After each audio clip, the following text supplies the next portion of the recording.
Alright, morning everybody. This is how to change a timing belt on an Ecotec engine. This is a 2011 Hyundai Aveo. It's a 1.6 liter engine. It has variable cam timing, 2011 on up. So the water pump is not part of the synchronicity of the timing belt. The water pump is separate. I haven't seen many videos online about this, so I thought, while I'm doing mine, I'm going to make a video, and that way maybe it can help out some of you guys in the future. Again, this is the same for 1.6 and 1.8. Maybe you have a Chevy Cruze as well. Any Ecotec LXV engine 2011 on up. So if you come on over here, this is going to be some of the tools that you're going to need. This is obviously the cam belt. This is the tensioner pulley. This is the idler pulley right here. And then you're also going to need one of these kits. If you're going to do it correctly, you need the cam locking gears here, and then some of the other items as well. So once you have this established, the first step is to always remove the negative battery cable, and then you're going to come over here and you're going to remove the air box as well.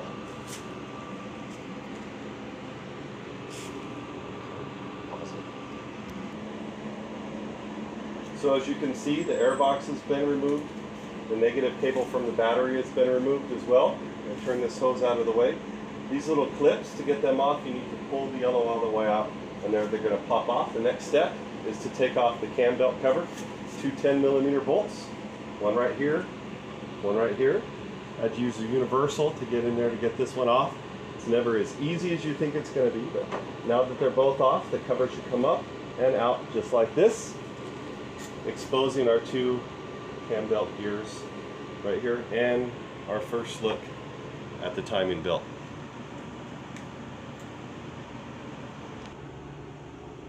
Okay, next step is to make sure you have the car jacked up, supported on jack stands. Remove the wheel, assuming that you know how to do that. And then you're going to remove this inner cover right here. There's a 10mm bolt here, a 10 here, and then up underneath there's two really small screws with like a 7mm head on them.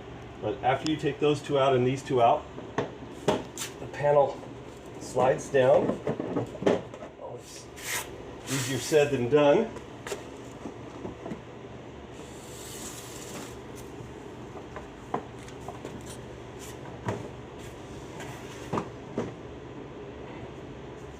Hang on, can you edit? Okay, next step, you have your car up, supported by jack stands. Remove the wheel so you have access to this inner panel. There's 4 fasteners holding it on, 1, 2, and then up underneath 3, 4. They're all 10mm. Once you remove those, the panel comes off. Round things a little bit here. Come off the grip, quite a sizable panel. And now for the first time, you could see the harmonic balancer, or the crank pulley right here, and you can see our serpentine belt. This is the bottom half of the engine.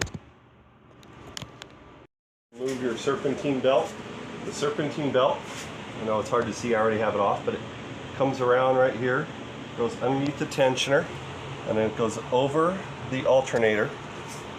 Come down this way, over the alternator, and then it comes and it wraps around the crank pulley and back up. So to do this, I use a combination of these tools that you see here on the ground.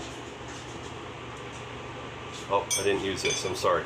So I put the 3/4 wrench up on the tensioner bolt right here, and then I use my screwdriver to get a little leverage. If you had a longer wrench, it would make it easier because it's under a lot of tension. I torqued it this direction, which is counterclockwise. And as I did, a little hole opened up here, and I stuck this in to hold it in the hold tension on the tensioner pulley. I then removed the belt, and I took this back out. And the next step is going to be right here. Take that bolt out and remove the tensioner pulley. Step, now that we have our tensioner off, and I'll show you that in just a second, is to rotate the crankshaft, rotate the engine clockwise, and as you'll notice, there's a mark right down here, and there's a mark up here on the harmonic balancer as well. Now let's take a look at that idler tensioner, the serpentine belt tensioner. Come on up here. This is the tensioner itself, and to get that off, I used a wrench on this gear, rotated it clockwise. It was under extreme pressure, and then I put the tool. As you can see, there's a hole back here that opens up and exposes itself as you rotate the tensioner, and then I put the tool in the hole holding the tension, and then I simply remove this. You are going to need a some star bolt nuts like this. I believe the size I used was, yes, it was an E14 to get that off. On the crankshaft, it's the same style bolt that you need, and it is an E20 that I'm going to be using. Okay, so I just got done installing the engine. I believe it's called the, let me make sure I get this verbiage correctly, the KM6625 locking device for the crankshaft. It's up underneath. It's not the easiest to find, but the bolt you want to take out is right next to the catalytic converter. Let me see if I can get a picture of it for you here. Right next to the catalytic converter, and basically you take the bolt out, and there's a little rubber seal that you sort of have to pry out a little bit, and then you stick the transmission locking device in and you put the bolt back in. So that's done. It's locked. I still have the harmonic balancer timing marks lined up. The timing marks are lined up here in the front of the engine. There you go, the two of them, the dot, and then there's a mark over here. I know it's hard to see. The next step is to support the engine, so I've done that with my jack here. There's a piece of wood on it underneath the oil pan as well. I've jacked it up just enough to take the pressure off the engine, and the next thing I'm going to do is remove the engine mount. Come on over here. So there's 1, 2, 3, 4, 5, 6, 7, 8, I could feel number 9. 9 bolts here. I'm going to take the engine mount out, and that should start to give us a better view of the timing. So we've removed the engine mount. As you can see, if you look right inside of here where I'm pointing, the engine mount used to be here, and then there was another piece. There's actually 2 pieces to the engine mount, another piece that bolted onto there. There's very little space in here, so I'd recommend that you go buy yourself one of these breaker bars. I've used it numerous times already. Well worth it. Hard to even get air tools inside of here. So the next step, now that we have the crankshaft locked, is I'm going to remove the harmonic balancer. So come down in here. Right in here. Okay, so there's the bolt right there to remove the harmonic balancer, and that's the next step. All right, we have the harmonic balancer, took that off. Good idea to have an impact gun. That made life easy for me. The next step is we're going to remove these 2 covers. This is the lower timing belt cover down here, and the center timing belt cover. So it's just a couple bolts. I'm going to take those off, pop them off, and we'll be back for those covers off. And you can see the timing belt assembly at this point down here. Okay. I also have the locking device in. Wasn't too hard to put in. Just put one side in, the other side. Need a little bit of elbow grease to get in there, but it's in there. So the next thing I'm going to do, well, I should have told you this as well. I always mark the timing belts when I do it with white paint. So I have a mark there right on a tooth. I know where that goes. I have a mark there right on a tooth. And then I have a mark on the bottom as well. You can see it right down there, right on a tooth.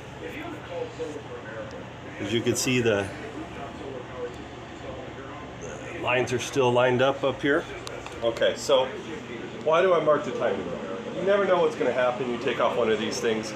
With the marks in the timing belt, I can make the marks on my new timing belt. Just make sure that the white marks correspond. I'm in good shape. Shouldn't be necessary. It's just sort of redundant just in case. So the next thing I'm going to do is I'm going to take off the timing belt. And the way you do that is by loosening this tensioner right here. And this is really easy to do, guys. Put an Allen key in there, and you can see as I move it, other direction, see how loose the belt gets when you move it. So I'm going to loosen this. I'm going to take the belt off, and then I'm going to remove the tensioner, and I'm going to remove the idler as well. Okay, and I'll be new timing belts on. It was pretty easy to do. As you can see, my marks line up. The timing belt hasn't moved because I have the lock in it. I have down here, I have the new idler on. I also have the new tensioner on as well. And then my timing mark on the bottom lines up exactly. So I'm very confident right now that I have the timing set perfectly. One, because I use the lock block and I lined up the timing marks down on the timing gear. That hasn't moved. And two, because I actually made marks on the belt as well. That hasn't moved. This was really easy, guys, to do. The tensioner is really easy. It's nothing like the tension on a serpentine. Serpentine tensioner is really tight. This one, not at all. You just hardly move it. It's easy to slip the belt on, slip the belt off. In fact, it was probably more difficult to get this block in here than it was to put the timing belt on. So, there you go. You pretty much have it. Now I've decided, as long as I'm in here, I'm going to go ahead and change out the belts as well, the serpentine belt and the power steering belt at the same time. So you can, if not, button it up, right? Put the lower cover on, put the center on, put the lower cover on, upper cover, put the engine mounts back on, air box. Pretty simple from here on out. I hope you enjoyed the video if you're going to leave me, and I'll be back with the serpentine belts if you want to see how they. So everything's all buttoned up. Got the negative back on the battery, timing chain cover, motor mount. Actually, it was pretty easy putting it back together. No surprises. I did change the serpentine belts as well. The larger belt was pretty easy to change.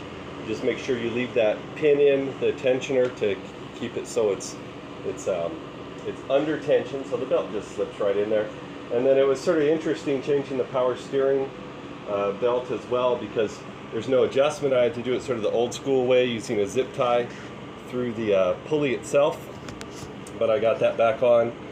One thing that you should be careful of is that these rubber boots right here are actually pretty brittle. It's not like a radiator hose where you just grab it and twist and take it off. I sort of learned that the hard way. It's sort of fragile, so just be careful when you're pulling these things off. Don't torque on it too much side to side, because you'll end up tearing it and have to get a new one. But everything's back together. Check the timing a couple times, and now the test is to start it up, and it should fire right up and run smoothly. Let's see.